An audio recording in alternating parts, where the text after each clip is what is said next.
Bapak, Ibu, dan saudara sekalian, firman Tuhan akan kita renungkan dari Kisah Para Rasul 7 ayat 8 demikian. Lalu Allah memberikan kepadanya perjanjian sunat, dan demikianlah Abraham memperanakan Ishak lalu menyunatkannya pada hari yang ke-8, dan Ishak memperanakan Yakub, dan Yakub memperanakan ke-12 bapa leluhur kita.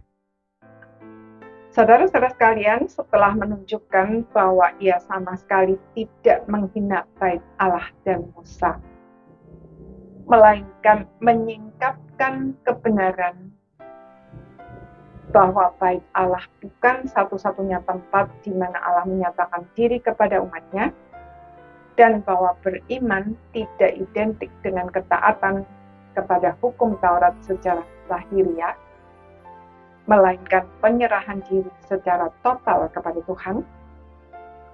Stefanus juga menyinggung masalah lainnya yang mereka anggap penting, yaitu sunat. Memang benar, sunat itu merupakan tanda perjanjian antara Allah dengan umatnya Israel. Tetapi perintah untuk melakukannya turun-temurun diberikan jauh sebelum hukum Taurat diberikan. Sunat sebagai tanda perjanjian antara Allah dengan umatnya untuk pertama kalinya diberikan kepada Abraham. Hukum Taurat hanya meneguhkan kembali apa yang sudah dilaksanakan secara turun-temurun itu. Sunat secara jasmani itu sendiri hanyalah simbol. Sebuah simbol pada dirinya sendiri tidak penting, tetapi menunjuk kepada sesuatu yang penting, yaitu sunat hati. Maksudnya membersihkan hati dari segala dosa. Sunat secara lahiriah tanpa membersihkan hati dari segala dosa adalah perbuatan yang sia-sia. Saudara, sejalan dengan Stefanus, Paulus di dalam Roma 2 ayat 29 berkata bahwa orang Yahudi sejati ialah dia yang tidak nampak keyahudiannya.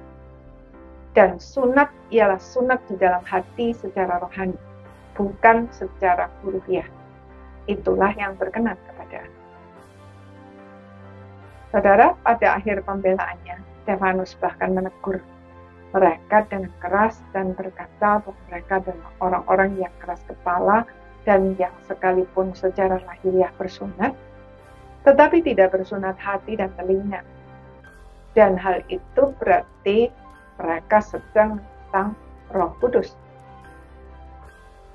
Apa yang mereka lakukan sama seperti yang dilakukan nenek moyang mereka, yaitu membunuh nabi-nabi yang menubuatkan tentang kedatangan Tuhan Yesus sebagai Mesias.